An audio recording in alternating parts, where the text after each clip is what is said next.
Hi friends, இப்போ நம்ம பாக்கியலட்சுமி பார்க்க போகிறோம். பாக்கியலட்சுமியில் நம்ம இனியா லட்டு இருக்கே, லட்டு அந்த பொரி உருண்டைக்கு நீ எத்தனை தடவை நீ வந்து அட்வைஸை கொடுத்தாலும் அந்த பொண்ணு கேட்காதம்மா. ஃப்ரீ அட்வைஸ்ன்ற பேரில் நீ படுத்தாதம்மா, என்ன படுக்க விடுமான்னு சொல்லிட்டு அது ரியாக்ஷன் இருக்குது. இவ்வளோ தூரம் உட்கார வச்சு பேசுகிறேன்னு கொஞ்சமாவது உனக்கு தெரியுதாடி? நாளைக்கு உங்கள் அப்பா வருவார், வந்து என்ன கேள்வி கேட்பாரு தெரியுமா? எனக்கு ஒழுங்காக பிள்ளையோ வளர்க்க தெரில, உன்னை பார்த்துக்க தெரிலன்னு 92 பேச்சு பேசுவார். இதெல்லாம் எனக்கு தேவையாடி? என் வாழ்க்கையில் நான் எல்லாத்தையும் தொலைச்சிட்டு நிற்கிறதே உங்களுக்காக தாண்டின்னு சொல்கிறாங்க.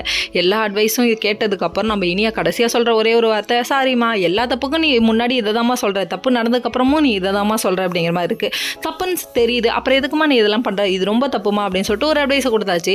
கடைசியில் மறுநாள் விடிந்ததுக்கப்புறமா என்னடா இது இன்னும் அம்லி தும்லி நடக்காமல் இருக்குது, எங்கடா அவன் அப்படின்னு சொல்லிட்டு எல்லாரும் எதிர்பார்த்து உட்காந்துட்டு இருக்காங்க. கடைசியில் நம்ம கோபியும் ஆன் த வேல வந்தாச்சு. வந்ததுக்கப்புறமா கோபி என்ன சொல்கிறாருன்னா, கண்ணா பின்னான்னு கத்துறாரு. கத்தனை கையோட என் பொண்ணை நான் என் வீட்டுக்கு கூட்டு போகிறேன் அப்படிங்கிறாரு.